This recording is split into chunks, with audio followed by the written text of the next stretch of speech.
Grease organization Hyderabad کی جانب سے ایک منفرد کوئز مقابلہ منعقد کیا گیا، جس کی صدارت نمل یونیورسٹی کے ریجنل ڈائریکٹر بریگیڈیئر عامر زاہد خان نے کی، جبکہ مہمانان خصوصی ڈاکٹر آغا تاج اور ناظم امتحانات ڈاکٹر مسرور احمد زئی تھے۔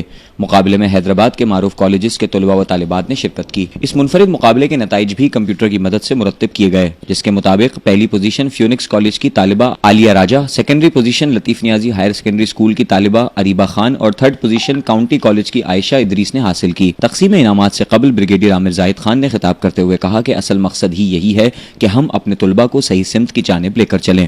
ان کی تعلیم کے ساتھ تربیت بہت ضروری ہے۔ گریس آرگنائزیشن خود اپنے ممبران میں بھی اعتماد پیدا کر رہی ہے اور ساتھ ہی دیگر اسٹوڈنٹس میں بھی یہ صلاحیت پیدا کر رہی ہے۔ ڈاکٹر مسرور احمد زئی نے آرگنائزیشن کے تمام ممبران کو شاباش دی اور ان کی حوصلہ افزائی کی اور کہا کہ یہ آرگنائزیشن وہ کام کر رہی ہے جو مضبوط ادارے بھی نہیں کر سکتے۔ دیگر شرکاء کا کہنا تھا کہ آرگنائزیشن اپنی نوعیت کی منفرد آرگنائزیشن ہے جو حیدرآباد کے مختلف اسکولوں کے ہونہار، لائق اور باہنر طلباء و طالبات نے بنائی ہے اور اپنی مدد آپ کے تحت یہ آرگنائزیشن تعلیمی سرگرمیوں کے ساتھ ہم نصابی سرگرمیوں کا انعقاد بھی کرتی ہے جو معیار کے اعتبار سے اپنی مثال آپ کہے جانے کے قابل ہوتے ہیں، جس میں چند ماہ قبل انوار احمد زئی ایوارڈ کا اجرہ بھی شامل ہے۔ اس موقع پر چیئرپرسن صفیہ سحر، ممبر سینٹرل مینجمنٹ کمیٹی محمد احمد زئی، شاہ زمان حسنین و دیگر بھی موجود تھے، جبکہ شہر کی دیگر اہم تعلیمی اور معزز شخصیات سمیت مختلف کالجز کے طلباء و طالبات نے بڑی تعداد میں شرکت کی۔ اسٹوڈنٹس کی وہ تنظیم ہے جو اسٹوڈنٹس پر مبنی ہے اور اسٹوڈنٹس کے لیے کام کر رہے ہیں۔ ان کا یوٹیوب چینل ہے اور اس چینل کے اوپر یہ ای کلاسز بھی اپنی چلا رہے ہیں۔ جس طالب علم کو کسی بھی سبجیکٹ میں اگر کوئی مشکل ہے تو وہ ان کے پیج پہ جا کر اپنے ٹیچر سے لیکچر لے سکتا ہے، تاکہ کووڈ کے سلسلے میں جو کلاسز کا باقاعدہ آغاز ہوا تھا وہ نہ ہو سکا یا جس میں گیپ آ گیا، تو اس کو ریگولر کرنے کے لیے ان بچوں نے یوٹیوب چینل کے اوپر اپنی کلاسز کا بھی آغاز کیا ہے۔ اور آپ دیکھ سکتے ہیں کہ اس وقت انہوں نے یہ اپنا تیسرا پروگرام کیا ہے۔ پہلا پروگرام پبلک اسکول میں کیا تھا، دوسرا board of intermediate and secondary education کی سماعتگاہ میں کیا، اور آج یہ تیسرا پروگرام دیکھیں گے اپنے اسٹوڈنٹس کو لے کر بیٹھے ہوئے ہیں کہ ذہنی آزمائش کا پروگرام ہے۔ اور اس کے بعد انہوں نے ایک چھوٹا سا ایک پروگرام اپنا اور رکھا ہے جو ایک ان کا ایونٹ ہے۔ وہ میں یہ بتاتے چلوں جس طرح سر سید احمد خان نے کہا تھا نا کہ سبق بھی ہم یاد اس لالچ میں کرتے تھے کہ آخر میں برفی ملے گی، تو ان بچوں کو اگر آپ کو سبق یاد کرانا ہے تو ان کی خواہشات کا بھی احترام کرنا ہوگا، ان کی ضرورتوں کو بھی احترام کرنا ہوگا، ان کی نیڈ کو بھی آپ کو دیکھنا ہوگا۔ تو لہٰذا آج آرگنائزیشن جو ہم نے مرتب بنائی تھی، یہ ہم نے ایک حیدرآباد کے تمام بہترین انسٹیٹیوشنز میں سے ہم نے بچوں کا انتخاب کیا ہے اور اس کے اوپر مبنی یہ تنظیم ہے جسے ہم نے گریس آرگنائزیشن کا نام دیا ہے۔ اور یہ تمام کام ان بچوں کا اپنا ہے، ان اسٹوڈنٹس کا اپنا کام ہے۔ یہی اس کے کمپیئر ہیں، یہی اس کے آرگنائزر ہیں، یہی اس پروگرام کو ڈیزائن کرتے ہیں۔ نام سیدہ الشبہ آسمی ہے اور میں سندھ یونیورسٹی میں پڑھتی ہوں اور میں گریس کی ممبر ہوں۔ گریس آرگنائزیشن ہم نے اس لیے بنائی ہے تاکہ ہم جو اسٹوڈنٹس ہیں ان کو موٹیویٹ کر سکتے ہیں، کو سرکل ایکٹیویٹیز کروا سکیں اور ان کی حوصلہ افزائی کر سکیں کہ وہ آگے جو اپنا ٹیلنٹ ہے اسے شو کر سکیں۔ اصل میں گریس آرگنائزیشن مطلب یہ ہے۔